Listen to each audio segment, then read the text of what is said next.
can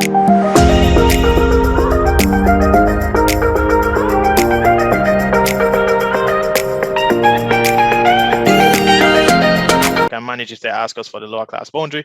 We can manage if they ask us for the class width, because those are kind of easy to know from what we can see. Then the next one says here, how many vehicles were recorded in the class 31 to 40? Cool. Let's look at this question now.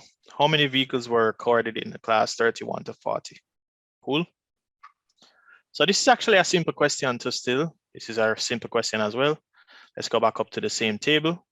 So we'll always have to be using the table to solve these type of questions, guys. We'll have to use a table to see.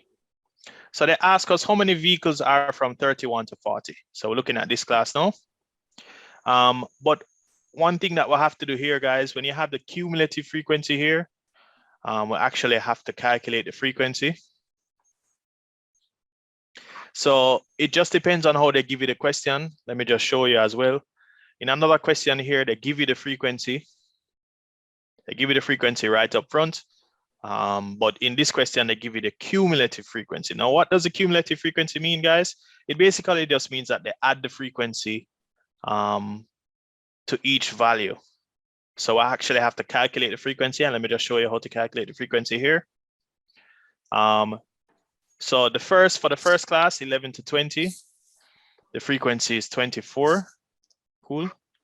Then 24 minus 59 would give us 20. Is it 25? Let me check. No, 24 minus the 59. So 24 minus the 59 would give us 35, right? So that's the frequency for this class, 21 to 30. Then 59 minus 101 would give us 42. Am I right? 101 minus 59. Yeah, 42 for sure. Then 101 minus the 129 would give us 28.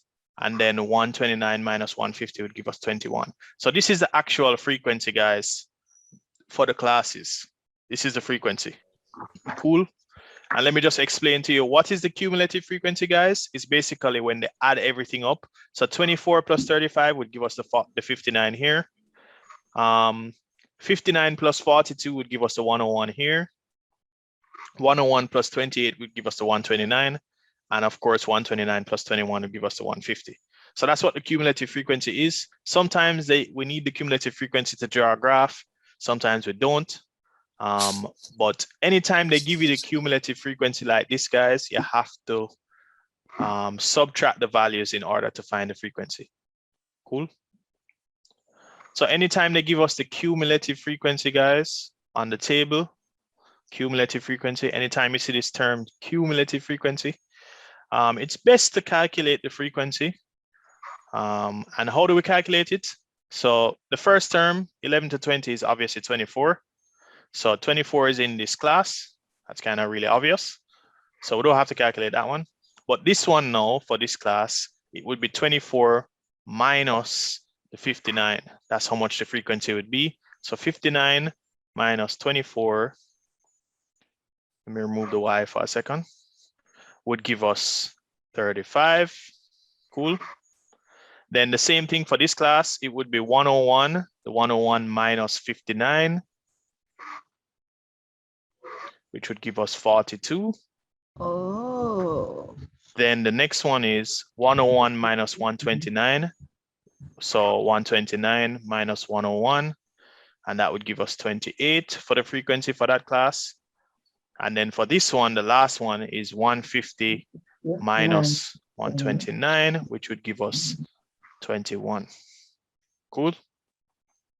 So this is the frequency for each class. For the first class, it's 24. For the next one is 35.